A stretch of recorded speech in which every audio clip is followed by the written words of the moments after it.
여러분, 부동산 거래가 깨졌다고 하면 보통 뭐가 떠오르세요? 아마 대부분 구매자 쪽 모기지 문제나 홈 인스펙션 결과를 생각하실 거예요. 그죠? 근데요, 요즘 같은 시장에서는 우리가 전혀 예상치 못한 곳에서 문제가 터질 수 있습니다. 바로 집을 파는 사람, 즉 판매자 때문에 거래 전체가 멈춰서는 아주 위험한 상황이 생길 수 있다는 거죠. 오늘 이 숨겨진 위험에 대해 한번 제대로 파헤쳐 보겠습니다. 자, 한번 상상해 보세요. 드디어 몇 달을 기다린 클로징 날 아침입니다. 이삿짐 센터 예약 다 해놨고 아이들 학교 전학 문제도 다 처리했고 정말 모든 준비가 끝났어요. 새 집에 대한 부품 꿈을 안고 있는데 바로 그 순간 변호사한테서 전화 한 통이 걸려옵니다. 거래를 진행할 수가 없습니다. 대체 이게 무슨 날벼락 같은 소리죠? 이런 상황에 딱 부딪히면 구매자 입장에선 정말 말 그대로 멘붕이 옵니다. 모든 계획이 그냥 한순간에 공중분해되는 거잖아요. 그동안 쏟아부은 시간과 돈, 그리고 감정적인 에너지. 이건 정말 겪어보지 않으면 모릅니다. 계약서에 사인했으니까 이제 다 끝났다고 생각했는데 이렇게 뒤통수를 맞으면 정말 황당하죠. 자, 그럼 이 모든 걸 망쳐버린 진짜 원인이 도대체 뭘까요?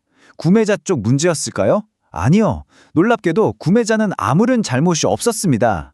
진짜 문제는 바로 집을 파는 사람, 이 판매자의 재정 상태에 있었던 겁니다.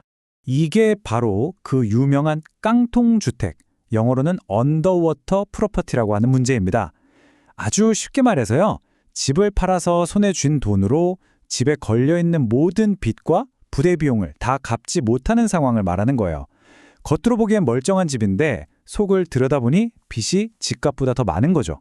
여기 이 공식을 한번 보세요. 아주 간단하고 명확하죠? 집을 판 가격이 갚아야 할 총 빚과 클로징 비용을 합친 금액보다 적을 때 바로 그때 문제가 터지는 겁니다. 판매자가 이 부족한 돈을 자기 주머니에서 꺼내서 메우지 못하면요, 은행이 잠깐만요, 돈 다 갚기 전에는 이 집 담보 못 풀어줘요 하고 딱 막아서는 거죠. 그럼 소유권 이전이 안 되고 거래는 그대로 끝장나는 겁니다. 근데 왜 하필 요즘 이런 일이 더 자주 일어날까요? 시장이 막 불타오를 때는요, 집값이 계속 오르니까 이런 빚 문제가 사실 수면 아래에 있었어요. 웬만큼 빚이 있어도 집값이 올라서 다 덮어졌거든요. 근데 지금처럼 시장이 좀 식고 가격이 조정되니까 예전에 비싸게 산 집이 생각보다 낮은 가격에 팔리는 경우가 생기는 거죠. 여기에다 중간에 2차 모기지라도 받았으면 정말 집을 팔아도 남는 건 없고 오히려 빚만 남는 최악의 상황이 벌어지는 겁니다. 자, 그럼 도대체 어떤 빚들이 이렇게 판매자의 발목을 잡는 걸까요? 우리가 미처 생각하지 못했던 이 클로징을 망가뜨릴 수 있는 숨은 빚의 종류가 무려 6가지나 됩니다. 네, 바로 이 6가지입니다. 이게 하나씩 둘씩 합쳐지기 시작하면 판매자는 정말 옴짝달싹 못하는 상황에 빠지게 되거든요. 어떤 것들인지 한번 자세히 들여다볼까요? 첫 번째는요, 우리가 아는 모기지 잔액에 더해서 생각보다 훨씬 클 수 있는 중도 상환 페널티입니다. 두 번째는 이자가 엄청나게 비싼 사설 대출이나 2차 모기지고요. 세 번째, 이거 정말 무시 못합니다. 바로 밀린 재산세나 콘도 관리비. 네 번째, 등기부등본에 딱 박혀있는 법원 판결이나 유치권. 다섯 번째는 빈집세 문제 때문에 클로징 금액 일부가 묶이는 경우. 마지막으로 판매자가 비거주자일 경우에 발생하는 세금 문제까지. 와, 정말 많죠?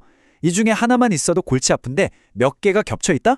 그럼 사실상 거래는 불가능에 가까워지는 겁니다. 자, 그럼 이렇게 무섭고 골치 아픈 상황 어떻게 하면 피할 수 있을까요? 우리 모두의 소중한 거래를 안전하게 지키려면 뭘 해야 할까요? 이제 문제점에서 벗어나서 구매자와 판매자 양쪽 모두에게 도움이 될 만한 아주 현실적인 해결책을 이야기해 보겠습니다. 이 내용 정말 중요하니까 꼭 기억해 주세요. 먼저 구매자 입장에서 볼게요.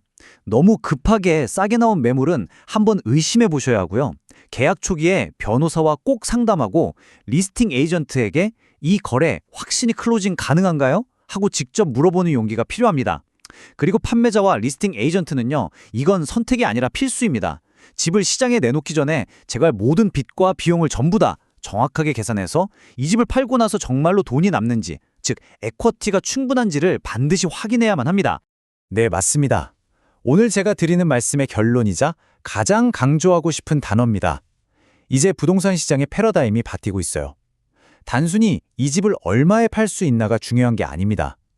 진짜 중요한 건 그래서 판매자에게 남는 진짜 돈, 즉 에쿼티가 얼마인가 하는 거죠. 그러니까요, 요즘 같은 시장에서 집을 팔려는 모든 분들은 스스로에게 이 질문을 던져봐야 합니다.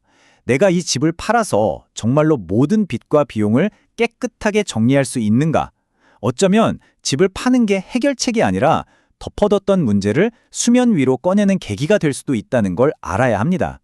그리고 꼭 기억해야 할 게 있습니다. 거래가 하나 깨지는 건 절대 판매자 한 사람의 불행으로 끝나지 않아요. 그 파장이 구매자, 양쪽 부동산 중개인, 변호사까지 이 거래에 얽힌 모든 사람에게 도미노처럼 퍼져나갑니다. 모두의 시간과 돈 그리고 감정을 한꺼번에 낭비하게 만드는 거죠. 부동산 거래는 정말 하나의 연결된 생태계나 마찬가지예요. 그래서 오늘 이야기를 마무리하면서 여러분께 이 질문을 꼭 드리고 싶습니다. 지금 여러분이 진행하고 있거나 혹은 계획하고 있는 그 부동산 거래 정말 안전하다고 확신할 수 있나요? 이제는 눈에 보이는 집값 너머에 있는 판매자의 상환 능력을 꼼꼼히 따져보는 지혜가 그 어느 때보다도 중요한 시점입니다.